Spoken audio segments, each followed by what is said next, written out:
Hello everyone, welcome back to K Guru channel पर निर्मल गुप्ता। प्यारे बच्चों, आज हम शिक्षा निदेशालय द्वारा आई हुई 9th क्लास की हिंदी की कार्यपत्रक नंबर 81 सॉल्व करेंगे, जो कि 3 फरवरी 2021 के लिए है। बच्चों, आज की वर्कशीट में हम पाठ माटी वाली से गद्यांश पढ़ेंगे और उस पर आधारित कुछ प्रश्नों के उत्तर देंगे। तो ध्यान से सभी बच्चे सुनेंगे।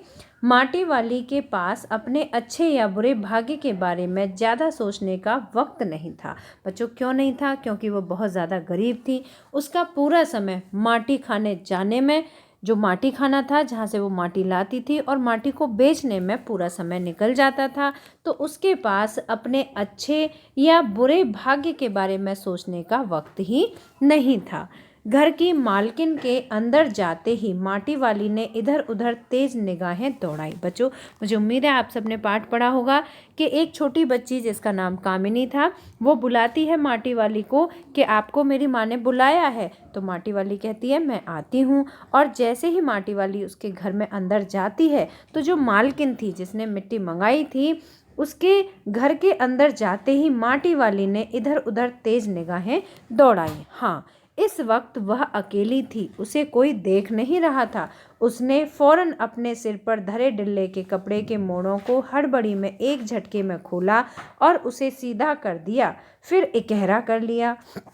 इकहरा मतलब उस कपड़े को पूरी तरह से खोल लिया। खुल जाने के बाद वह एक पुरानी चादर के एक फटे हुए कपड़े के रूप में प्रकट हुआ। इसका मतलब है कि वो जो चादर थी वो फटी हुई थी। मालकिन के बाहर आंगन में निकलने से पहले उसने चुपके से अपने हाथ में थामी 2 रोटियों में से एक रोटी को मोड़ा और उसे कपड़े पर लपेटकर गांठ बांध दी। अब बच्चों, यहाँ पर 2 रोटियाँ कहाँ से आई? तो देखिए, जो माटी वाली थी उसने मालकिन को माटी दी, और माटी के बदले में जो मालकिन थी उसने उसे 2 रोटियां और 1 गिलास चाय दी थी। तो जो 2 रोटियां थी, उन 2 रोटियों में से भी उस माटी वाली औरत ने एक रोटी को एक कपड़े में लपेट लिया, गांठ बांध ली। और वो किस लिए बांध ली? जिससे कि वह अपने बूढ़े पति को एक रोटी ले जाकर दे सके, क्योंकि वो बहुत ज़्यादा गरीब थी। तो उसके पास पेट पालने के लिए और कोई साधन नहीं था, वो माटी बेचकर बदले में रोटी लेती थी। साथ ही अपना मुंह यूं ही चलाकर खाने का दिखावा करने लगी। मतलब उसने एक रोटी तो रख ली और दूसरी अपने हाथ में ले ली खाने के लिए। घर की मालकिन पीतल के एक गिलास में चाय लेकर लौटी। फिर वो मालकिन दोबारा अंदर गई और चाय लेकर आई पीतल के एक गिलास में। उसने वह गिलास बुढ़िया के पास जमीन पर रख दिया। ले, सद्दा बासी साग कुछ है नहीं, अभी इसी चाय के साथ निगल जा। इसका मतलब है कि उस औरत के पास रोटी खाने के लिए सब्जी नहीं थी, लेकिन उसने जो चाय थी उसे साग समझकर, जैसे कि हम सब्जी के साथ रोटी खाते हैं, तो चाय को साग समझ लिया। और जैसे सब्जी के साथ रोटी खाते हैं, इसी तरह से चाय के साथ उसने रोटी को खा लिया। माटी वाली ने खुले कपड़े के एक छोर से पूरी गोलाई में पकड़कर पीतल का वह गर्म गिलास हाथ में उठा लिया। जो पीतल का गिलास था, पीतल का कैसे था? क्योंकि जो मालकिन थी उसके पास विरासत में कुछ बर्तन थे जो कि पीतल के थे, क्योंकि आज के समय में तो पीतल के और तांबे के बर्तनों का फैशन ही नहीं है, वो तो पूरी तरह से गायब ही हो गए हैं। तो जो पीतल का बर्तन था वो मालकिन के पास था, जो कि उसे विरासत में मिला था। तो उस पीतल के गर्म गिलास को हाथ में उठाकर माटी वाली औरत ने चाय पी। अपने होठों से गिलास के किनारों को छुआने से पहले शुरू में उसने अंदर रखी गर्म चाय को ठंडा करने के लिए सू सू करके उस पर लंबी लंबी फूंकें मारी, जैसे फूंक मार के ठंडा करते हैं ना। तब रोटी के टुकड़ों को चबाते हुए धीरे धीरे चाय सुडकने लगी मतलब चाय को पीना शुरू किया। चाय तो बहुत अच्छा साग हो जाती है ठकुराइन जी। यहाँ पर माटी वाली जो औरत है, माटी वाली बुढ़िया, वो मालकिन से कहती है, उससे जिसने कि माटी को खरीदा था, उससे कहती है कि ठकुराइन जी, चाय तो बहुत अच्छा साग बन जाती है, मतलब जैसे सब्जी का काम करती है चाय। भूख तो अपने में एक साग होती है बुढ़िया, भूख मीठी कि भोजन मीठा। बच्चों, ये जो पंक्ति है ये इसमें बहुत ही अर्थ भरा हुआ है। इसे हम प्रश्न के माध्यम से जानेंगे कि भूख मीठी की भोजन मीठा। अब देखिए, यहाँ कुछ प्रश्न दिए गए हैं। पहला प्रश्न है, इस गद्यांश में माटी वाली ने बहुत अच्छा साग किसे कहा। अब बहुत अच्छा साग किसे कहा था, तो किसे कहा था बच्चों, चाय को कहा था, ठीक है, क्योंकि उसने चाय के साथ ही रोटी को खाया था।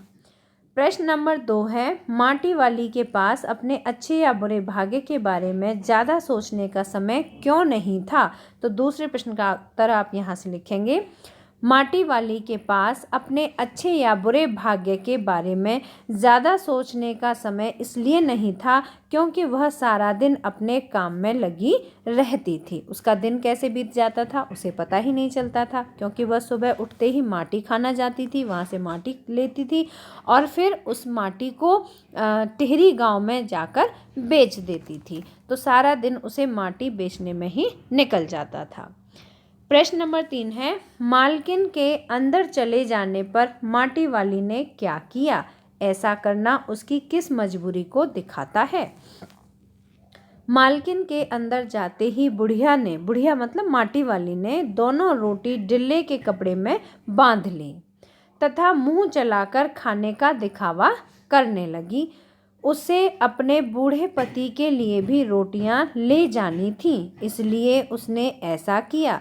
ऐसा करना उसकी गरीबी की मजबूरी को दिखाता है कि वह बहुत अधिक गरीब थी, अत्यंत गरीबी को दिखाता है। प्रश्न नंबर 3 है, भूख मीठी कि भोजन मीठा। बच्चों ये जो पंक्ति है गद्यांश की अंतिम पंक्ति है, भूख मीठी कि भोजन मीठा। आप इसे डबल इन्वर्टेड कॉमा में क्लोज कर लीजिएगा।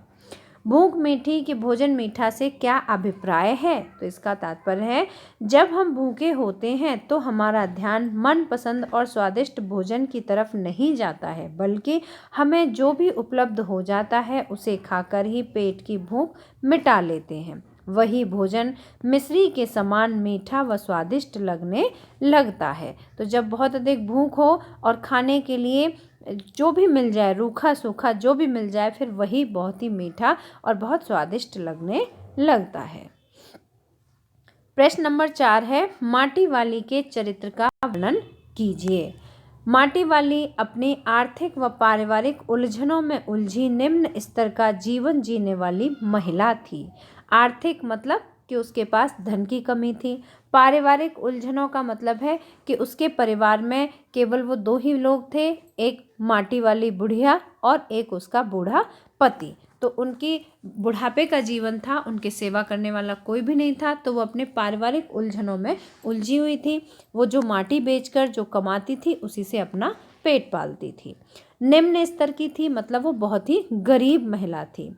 अपना व अपने पति का पेट पालना ही उसके सामने सबसे बड़ी समस्या थी। सुबह उठकर माटा खाना जाना व दिन भर उस मिट्टी को बेचना, इसी में उसका सारा समय बीत जाता था। वह इसी दिनचर्या को नियति मानकर जिए जा रही थी। नियति का मतलब है कि जो ईश्वर ने या विधाता ने जो भाग्य में रच दिया है वही होना है, तो वो उस चीज़ को मानती थी कि मेरे भाग्य में यही कुछ लिखा है, जो मेरा जीवन है वही मेरा भाग्य है, तो यही नियति माने वह जिए जा रही थी। प्रश्न नंबर नेक्स्ट है, यदि आप मालकिन की जगह होते तो आप माटी वाली के साथ कैसा व्यवहार करते। बच्चों मुझे उम्मीद है कि आपने पूरी वर्कशीट को बहुत ध्यान से सुना होगा। तो अगर आपको ये वर्कशीट समझ आई है तो आप इसे लाइक ज़रूर करना, और अगर आपने अभी तक हमारे चैनल को सब्सक्राइब नहीं किया तो आज सब्सक्राइब जरूर करना।